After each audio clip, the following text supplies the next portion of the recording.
சிம்மம். சிம்மராசிக்காரர்களுக்கு அபாரமான நன்மைகள். இந்த மாதம் முழுவதும் 11ஆம் இடத்துல செவ்வாய் இருக்கிறார்.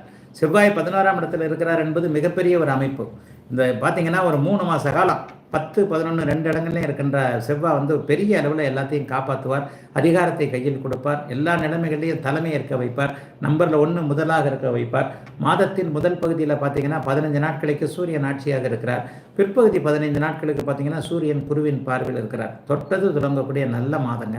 அப்படி ஒன்றும் பெரிய கஷ்டங்கள் இருக்காதுங்க. பண வரவு சரளமாக இருக்கும். கடனை அடைக்க முடியும், கடன் கேட்க முடியும், கடன் வாங்க முடியும், வீடு கட்ட முடியும், வாகனம் வாங்க முடியும். எல்லா மனசில் என்ன அமைப்புகளை நினச்சிருக்கிறீங்களோ, இது வேணும் அது வேணும்னு ஒரு பிளான் போட்டு வச்சுருப்பீங்க இல்லையா, அந்த பிளான் போட்டு இருக்கின்ற அத்தனை அமைப்புகளும் அப்படியே படிக்கக்கூடிய அமைப்புகள் சிம்மராசிக்காரர்கள் எல்லாருக்குமே உண்டு. தனம் வலுவாக இருக்கிறது. தனாதிபதி 2ஆம் இடத்துல உச்சமாகிறார். 3ஆம் இடத்துல சுக்கிரன் 20ஆம் தேதிக்கு பிறகு வலுவாகிறார். மாதம் முழுவதுமே அப்படியே ஒரு சீரான தன்மைகள் கண்டிப்பாக இருக்கும். பெரிய சோதனைகள்லாம் கண்டிப்பாக இருக்காது.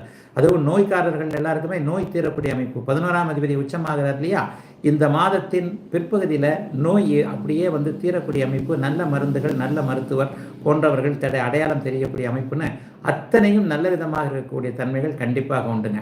ஐயா, ஏதாவது பிரச்சனைகள் எதுவும் வந்துருமா, பிரச்சனைகள் எதுவும் இருக்குதா, நெகட்டிவ் எதுவுமே சொல்ல மாட்டேன்றீங்களே. 7ஆம் இடத்துல சனி இருக்கிறது கொஞ்சம் பிடிவாத காரணத்தை குணத்தை அதிகரிக்கும். மற்றவங்ககிட்ட பழகிறதுல கொஞ்சம் இப்படி தான் பண்ணுவீங்க, போயா வாயான்ட்டு ஒரு மாதிரியாக நட்புகளை விரோதித்துக் கொள்ளக்கூடிய தன்மைகள் உண்டு. கல்யாணமானவர்களுக்கு கணவன் மனைவி உரசல்கள் கண்டிப்பாக இருக்கும்.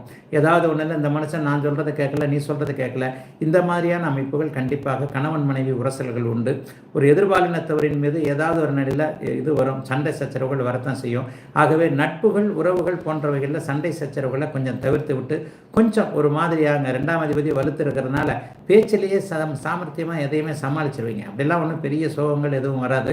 எதையும் பேச்சினால் சமாளிக்கக்கூடிய தன்மைகள் இப்போது சிம்மராசிக்காரர்கள் அனைவருக்கும் வந்துருச்சு. ஆகவே பணம் புரட்டக்கூடிய, பணம் பெறக்கூடிய, வேலை தொழில் நன்றாக இருக்கக்கூடிய, வியாபாரம் நன்றாக இருக்கக்கூடிய, எந்த துறையில் இருக்கிறீங்களோ அந்த துறையிலேயே சகலமும் சித்திக்கக்கூடிய ஒரு நன்மையான, எதிலும் ஒரு தெளிவான ஒரு நல்ல பலன்கள் நடக்கக்கூடிய மாதமாகவே அமைந்திருக்கிறது அனைத்து சிம்மராசிக்காரர்களுக்கும் இந்த 2024 செப்டம்பர் மாதம்.